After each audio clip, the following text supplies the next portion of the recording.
Amende. I was born in November 20th, 1925.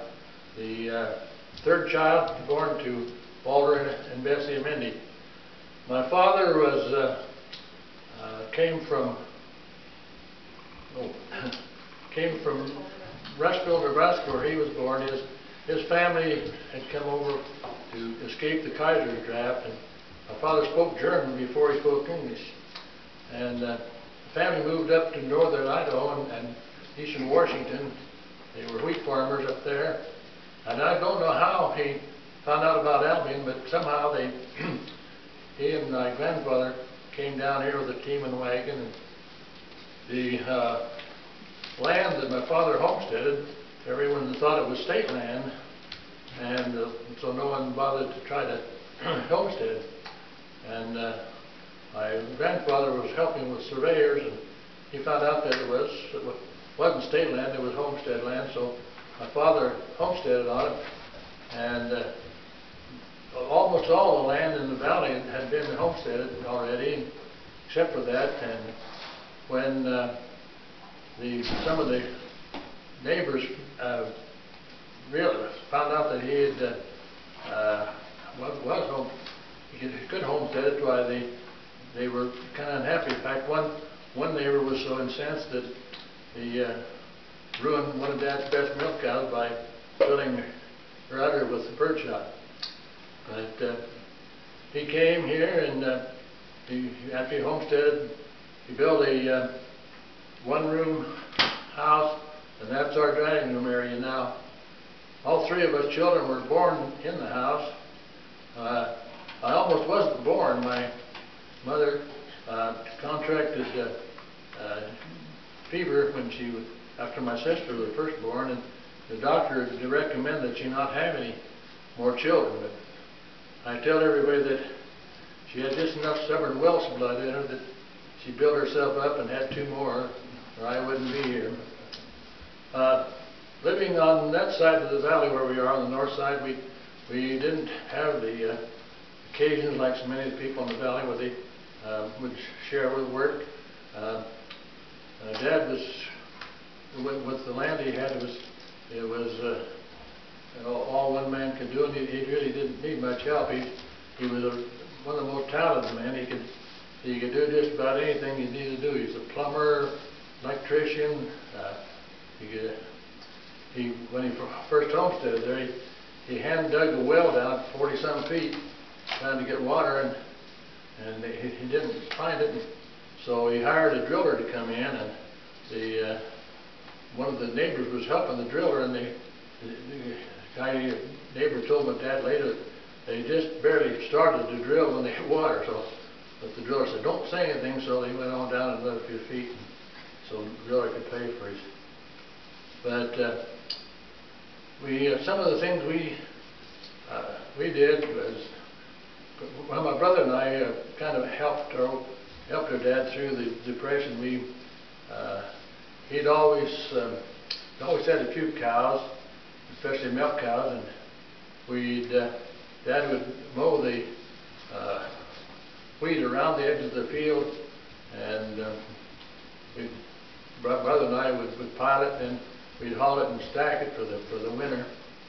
And then after the harvest, we'd always gather quite a bit of straw to kind of help out through the winter. Because Dad was so talented, we didn't have a too hard a time getting through the Depression.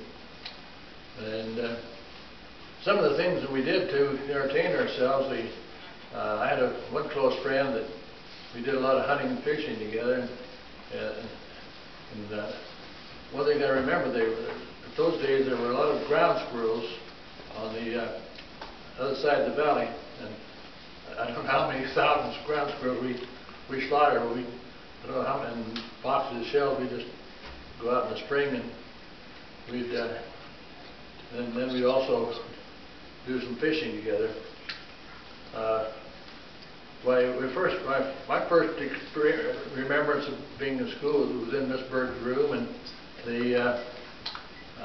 Miss Berg told Johnny Weisel, one of the other students, that to take his chair and move to the other side of the room. And so he did, but she didn't, the rest of us didn't realize what she meant. And she looked around and here was a whole line of kids packing their chairs across the room. Because of the depression, my mother had to fasten up my socks with my sister garters. And so some of the older girls in the school, they kind of had fun calling me Girls Garters. I remember we used to put on demonstrations for the the young people who were training teachers. And this one case, we were demonstrating a folk dance, and part of it. We were supposed to join hands with our partner and go around the circle and skipping. And before we went out on the stage, Miss Bucky said, "Now, whatever you do, go out there and kick high and have a good time." So, boy, I did. I about kicked myself off the stage. And my brother was going to school. He was junior class president, I think, that year. And we came home that night. I said, "You sure made a fool out of yourself." "Well, I just doing what the teacher said." Like I say, because of being out there kind of by ourselves, we didn't mingle too much. Although when the Grange first came in the valley, that's when we really became acquainted with other people in the valley, and got to know them and loved them. Dad, I think, was the first grape master here in the valley. I think I said all three of us children were born in the house.